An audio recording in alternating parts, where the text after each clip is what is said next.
Bonjour à tous et bienvenue dans la première édition des publications de l'été du journal Artisto. Aujourd'hui, nous nous retrouvons sous un format de podcast et recevons un étudiant de master de la faculté des sciences historiques de Strasbourg.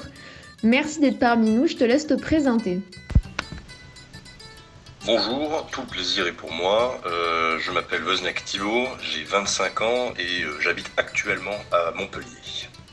Dans la mesure où tu habites à Montpellier, comment t'es-tu retrouvé à faire tes études à Strasbourg ?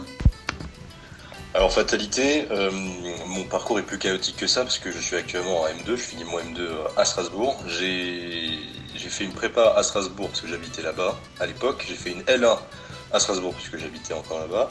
Je suis redescendu à Montpellier pour faire ma L2 et ma L3. J'y suis remonté pour faire un premier Master 1 à Strasbourg que j'ai abandonné avant de revenir à Montpellier pendant un an où j'ai fait une préparation de gendarmerie. Et ensuite, je suis retourné à Strasbourg pour faire le Master Histoire des religions, qui est une spécificité de la ville. Donc je ne pouvais pas le faire à Montpellier. Donc je suis remonté à Strasbourg pour ces fins. Donc non, j'ai bel et bien fait ma licence, 2 années de licence à Montpellier. D'accord, donc en fait, tu as fait pas mal la navette ces dernières années entre Strasbourg et Montpellier. Trouves-tu que le fait de recevoir une formation provenant des deux académies que sont Strasbourg et Montpellier a été plutôt bénéfique ou au contraire délétère pour toi ? Je dirais qu'il n'y a pas eu réellement d'apport particulier entre la faculté de Strasbourg et la faculté de Montpellier. Enfin, du moins, les écarts sont pas énormes.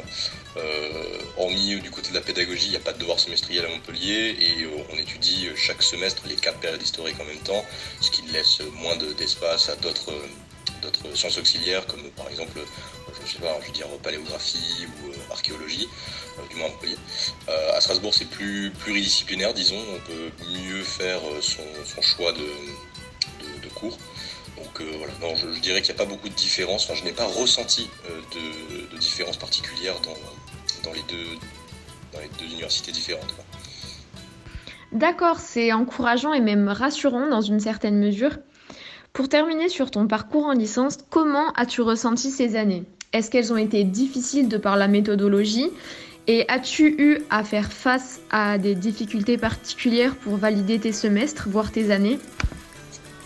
Alors concrètement, c'est le premier semestre de L1 qui m'a posé le plus problème, puisque je venais d'une prépa, donc j'avais une idée assez orgueilleuse et hautaine de mes capacités, ce qui fait que j'ai reçu quelques claques pour le premier semestre, puisque j'ai réussi à l'obtenir avec les compensations du jury.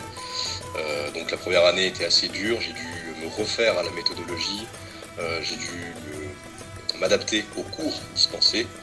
Mais sinon, pour les 2 autres années de licence à Montpellier, ça allait beaucoup plus tranquillement, où j'ai pu être dans un assez bon rythme et tout allait bien. Très bien. Et du coup, tu me disais que tu avais choisi le Master Histoire des religions, une spécialité exclusive à Strasbourg.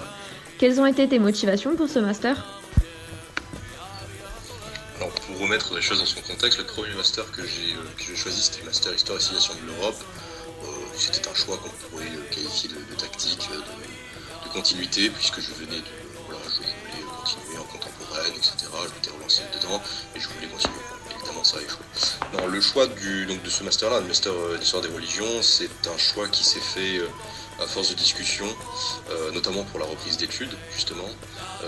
De mes centres d'intérêt, je suis réellement allé chercher les périodes, les choses qui me plaisaient le plus, qu'est-ce que j'aimais étudier, lire surtout, pour me permettre en fait de ne pas avoir l'impression de travailler réellement, mais plutôt de m'enrichir intellectuellement. Donc le choix s'est vite porté sur ce master qui avait une spécificité assez unique et qui me permettait de m'exprimer au meilleur de mes capacités réellement. Après la validation de ton M2, quelle est la suite pour toi ? Quelles sont tes perspectives d'avenir professionnel ? Est-ce que tu serais attiré par hasard par un métier en particulier à ce stade de ton parcours ? En termes de projet professionnel, actuellement je me dirige vers une thèse, puisque je souhaite devenir enseignant-chercheur au minima et professeur d'université en fin de carrière, disons. Donc actuellement, en réalité, j'ai présenté un projet de thèse auprès de l'ITI Issar, qui est un institut interdisciplinaire d'anthropologie, sociologie, histoire et archéologie des religions. Donc j'attends évidemment le passage devant un jury, etc., pour pouvoir me permettre d'être doctorant l'année prochaine, et ce pour une durée de 3 ans. Pourrais-tu nous éclairer sur le fonctionnement d'une thèse, notamment au niveau de la concurrence dans laquelle tu te retrouves probablement? Alors en ce qui concerne la thèse, c'est un peu tout ou rien. C'est-à-dire que en réalité, si vous voulez faire une thèse non financée, alors il y a des prérequis pour chaque école doctorale, mais généralement, si vous voulez faire une thèse non financée, vous pouvez, surtout si vous avez fait un bon mémoire et que vous avez eu d'assez bonnes notes en fait dans tous vos séminaires de master. Pour faire une thèse financée, c'est bien plus difficile. Il y a beaucoup plus de concurrence pour le coup parce que les bourses doctorales sont très très faible. Il n'y a que deux bourses doctorales par exemple pour l'ITI Issar. Voilà. Le nombre de candidats, je ne sais pas, je ne le connais pas, mais par contre on peut s'attendre à une bonne dizaine, voire même plus, puisque c'est ouvert à tous les candidats de la France. Donc tous ceux qui présentent un master et un projet de thèse sur cette bourse doctorale peuvent l'obtenir. Donc c'est un moment très anxiogène, très difficile, puisqu'il faut évidemment présenter un bon projet et faire un très bon oral. Merci pour ces précisions. J'ai encore 2 dernières questions pour toi. La première étant, parmi toutes les matières que tu as pu rencontrer dans ton parcours, cite-moi celle que tu as préférée en licence et en master. Alors pour être tout à fait franc et peut-être un peu démotivant, j'ai très peu apprécié les cours que j'ai suivis dans toute ma licence, sauf à l'exception d'un cours d'histoire de la littérature politique avec un professeur brillant qui s'appelle Monsieur Amalvi, qui m'a réellement en fait transmis des connaissances générales qui étaient excellentes sur le paysage politique de la fin 19e. Voilà. Je dirais qu'en licence c'est le cours qui m'a le plus inspiré, le reste étant plus bateau, très académique. Voilà. En ce qui concerne les cours du master, alors pas vraiment d'intitulé précis, mais je pense que ce serait à peu près tous les séminaires interdisciplinaires que nous avons pu suivre avec Monsieur Ducœur, qui nous permettaient d'avoir une liberté de choix de sujet. On choisissait notre propre sujet selon une thématique donnée, où j'ai pu réellement m'exprimer sur mes centres d'intérêt et voilà, je discutais dans chaque minute, c'était très bien, très enrichissant. C'est une perception des choses certainement partagée avec d'autres étudiants et c'est d'ailleurs un point sur lequel je te rejoins.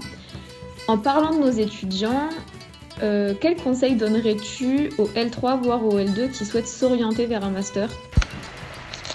Je dirais que le conseil de base, c'est de choisir ce qui vous plaît, choisir le master qui entre le plus en accord avec vos propres centres d'intérêt, etc. Parce que ça vous permettra simplement de travailler beaucoup plus efficacement, d'avoir plus le cœur à l'ouvrage que de suivre un master plus tactique.